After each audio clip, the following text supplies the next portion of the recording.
Good Tuesday morning. Well, all of church family, friends, everybody that joins us for another week of devotions. And this week we're following along with the pastor's sermon for Sunday, this past Sunday. And wow, what a sermon it was. So thankful for what the Lord gave our pastor to share with us. This has been an amazing series. I hope you guys have been able to follow along with it. And so this week we're picking out some verses out of that, and mine is going to be from Matthew 27, verse 21,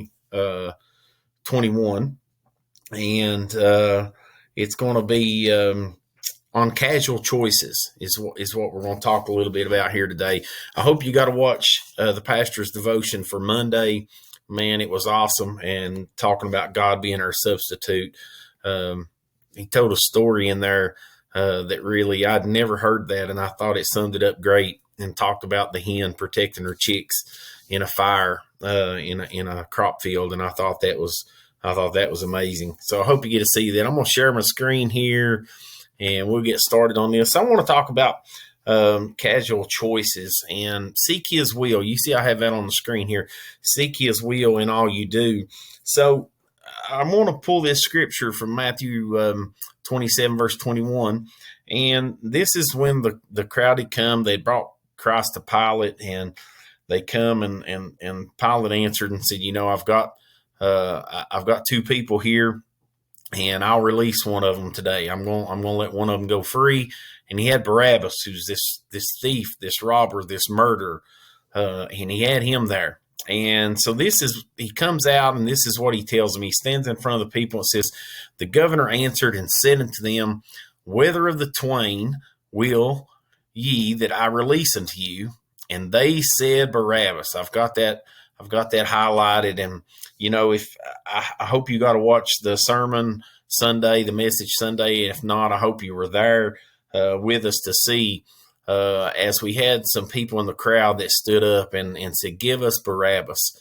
Those people done a great job of just what that crowd was like that day. And the pastor, I'm going to start off with a couple of his notes that he used in the message Sunday, and he talked about how they were following the crowd.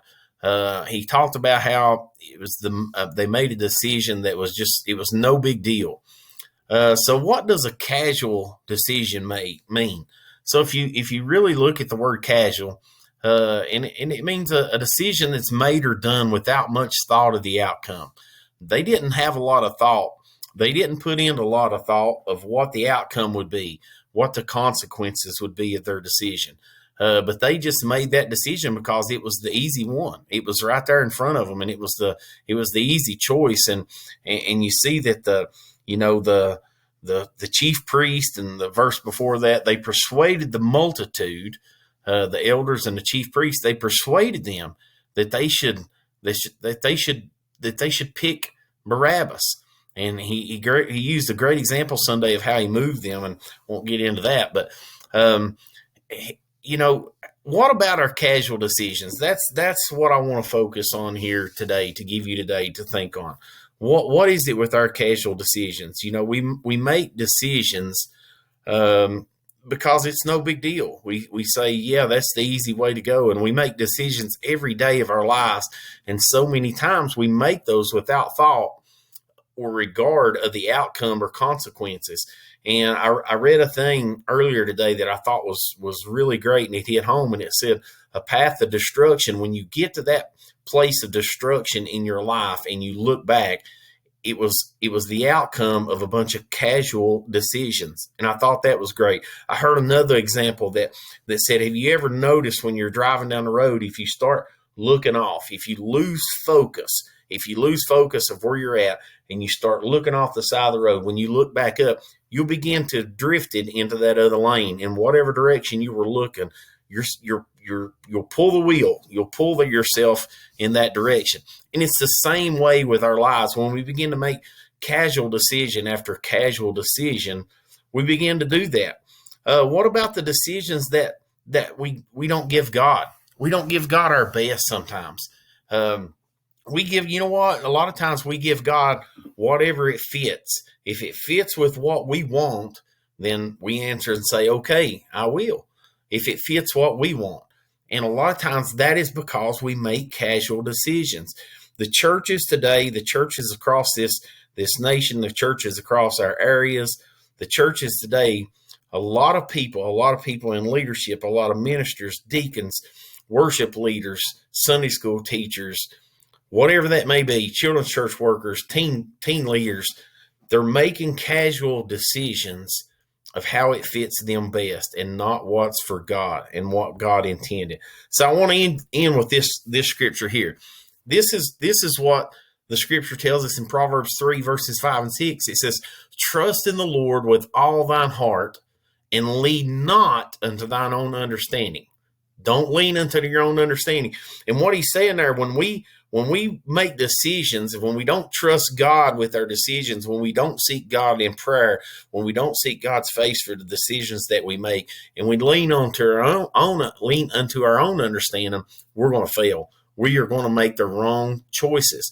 And a lot of times that leads on the wrong path. So verse 6 says, in all thy ways acknowledge him in every single thing we do.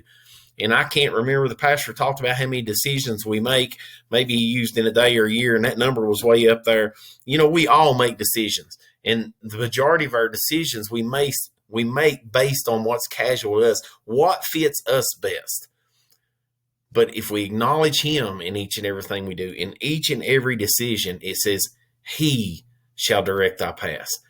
So when you're making decisions throughout this week, throughout today, I want you to seek God's face. Seek God's face in every decision. Every time we look around, we find a place in ourselves and we look up and we say, how did I end up here? It's because we made casual decisions. I hope you guys have a great week. We love you. We thank you and appreciate your support. If you're able to come to church, come be with us. If you watch us online and you attend another church, that's great. Get in and help your church. Dig in and help them. Whatever they need, be there to lend a hand. And let's all just keep loving one another. Love you guys. Hope you have a great week.